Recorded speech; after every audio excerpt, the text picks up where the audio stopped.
Market में इतने सारे म्यूचुअल फंड स्कीम्स हैं, उनमें से हमें केवल 4 या 5 म्यूचुअल फंड ही चाहिए होते हैं, तो हम कैसे आइडेंटिफाई कर सके कि ये वाला म्यूचुअल फंड अच्छा है, हम कैसे एक अच्छा म्यूचुअल फंड ढूंढ सकते हैं, यही मैं आज आपको इस वीडियो में बताऊंगा। कौन से फिल्टर्स आपको लगाने हैं जिसकी मदद से आपको एक अच्छा म्यूचुअल फंड मिल जाए। अगर आप एक अच्छा म्यूचुअल फंड ढूंढना चाहते हैं तो इस वीडियो को पूरा एंड तक जरूर देखिएगा। आपको इस वीडियो की मदद से पता चल जाएगा कि कैसे हम एक अच्छे म्यूचुअल फंड को आइडेंटिफाई कर सकते हैं और उसमें इन्वेस्ट करके अमीर बन सकते हैं। तो दोस्तों, सबसे पहले क्वालिटी आपको क्या देखनी है किसी भी म्यूचुअल फंड की, उस म्यूचुअल फंड ने कंसिस्टेंटली ग्रोथ किया है या नहीं किया, उसने हर साल अच्छा रिटर्न दिया है, ये पहला पॉइंट आपको देखना है। क्योंकि यहाँ पर बहुत से ऐसे म्यूचुअल फंड है जिसने यहाँ पर, जैसे फॉर एग्जांपल अभी 2022 चल रहा है, 2021 में तो अच्छा रिटर्न दिया, लेकिन 2020 में नहीं दिया, 2019 में भी नहीं दिया, 2018 में दिया था। तो ऐसे नहीं देखना, आपको 5 से 10 साल का उसका कंपाउंड देखना है कि उसने ईयर ऑन ईयर ग्रोथ कितनी करी है,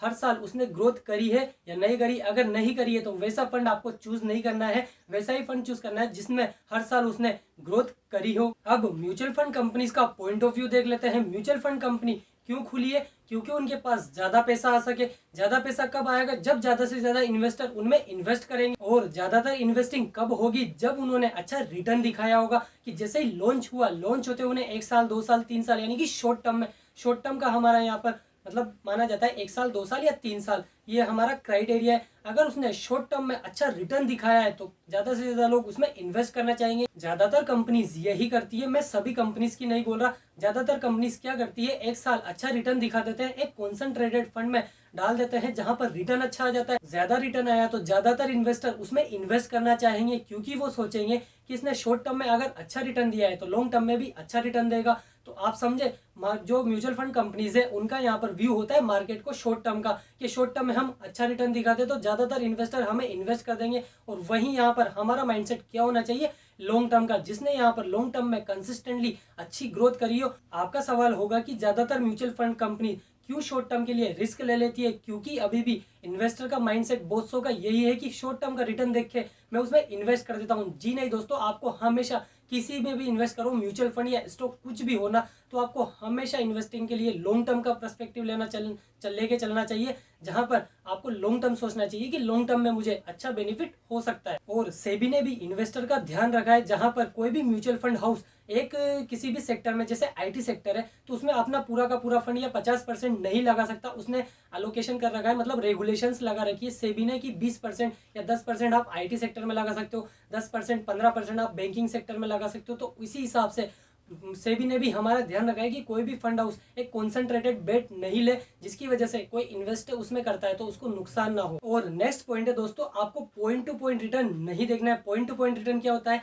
उसने 2017 से लेकर 2022 तक अच्छी ग्रोथ करी, ये होता है पॉइंट टू पॉइंट रिटर्न। आपको देखना है रोलिंग रिटर्न। रोलिंग रिटर्न क्या होता है? जैसे फॉर एग्जांपल 2016 से लेकर 2021 तक उसने अच्छा रिटर्न दिया, यानी कि 5 साल वो पास्ट के। अब 2016 से 2021 ले लिया हमने, अब लेंगे हम यहाँ पर 2017 से 2022 तक। वैसे ही हम आगे लेते जाएंगे 2018 से 2023, 2019 से 2024, यानी कि हर साल उसने अच्छा ग्रोथ किया हो, रोलिंग रिटर्न अच्छा दिया हो। कोई भी आप म्यूचुअल फंड सेलेक्ट करते हैं तो यहाँ पर मनी कंट्रोल की वेबसाइट है, बहुत सारी ऐसी वेबसाइट्स है जहां पर आपको शो हो जाता है कि रोलिंग रिटर्न उसने कितना परसेंट दिया है, जहां पर आपको ये पता चल जाएगा कि उसने हर 5 साल में कितनी अच्छी ग्रोथ करी है। 2016 से लेके 21 तक, 2017 से 22 तक, 18 से 23 तक, 19 से 24 तक, ये यहाँ पर रोलिंग रिटर्न अच्छा दिया हो, ये आपको जरूर ध्यान रखना है। और नेक्स्ट पॉइंट है दोस्तों, आपको उसका सेक्टर का एलोकेशन देखना है। उसमें आईटी सेक्टर में कितना कर रखा है, फार्मा में कितना कर रखा है, बैंकिंग में कितना कर रखा है, इंश्योरेंस में कितना कर रखा है। ये सारी चीजें आपको डाइवर्सिफाई देखनी है कि उसने अपने पोर्टफोलियो को डाइवर्सिफाई कर रखा है या नहीं कर रखा। ये पॉइंट आपको याद रखना है, क्योंकि सभी सेक्टर का लेके चलेंगे तो आपका फंड 1000 रुपये आपने इन्वेस्ट किया तो सभी जगह इन्वेस्ट हो जाएगा और आपका डाइवर्सिफिकेशन हो जाएगा। कोई एक सेक्टर अगर ग्रोथ नहीं करता है तो बाकी 3 सेक्टर तो करेंगे, 3 सेक्टर कभी कभी डाउन भी जाएंगे तो एक सेक्टर ज्यादा बूस्ट हो जाएगा। तो आपको डाइवर्सिफिकेशन लेके चलना है कि उसने सेक्टर का एलोकेशन हर सेक्टर में कर रखा हो। और आपको ये भी देखना है कि उस फंड का एक्सपेंस रेशो कम हो। जी हाँ दोस्तों, जितना ज्यादा कम एक्सपेंस रेशो होगा उतना ही आपके लिए फायदा है, क्योंकि एक्सपेंस रेशो होता है उनकी फीस। आपने 100 रुपये लगाया तो उसका 1 रुपया वो लेते हैं या कितना रुपए लेते हैं, आपको परसेंटेज में देखना है कि कितना कम, जितना कम परसेंटेज होगा एक्सपेंस रेशियो का उतना ही आपके लिए बेटर रहेगा। और आपको नेक्स्ट देखना है sharpy ratio. Sharpy ratio basically क्या होता है कि अगर मार्केट यहाँ पर 5% ऊपर गया, वो फंड यहाँ पर गया 10% के ऊपर, तो 5% का डिफरेंस आया। तो शार्पी रेशो जितना ज्यादा हो उतना अच्छा है, एक्सपेंस रेशो जितना कम हो उतना अच्छा है। तो आपको ये गोल्डन पॉइंट याद रखना है। और आपको ये भी देखना है कि उस फंड के पास ज्यादा से ज्यादा AUM हो, यानी कि एसेट्स अंडर मैनेजमेंट हो,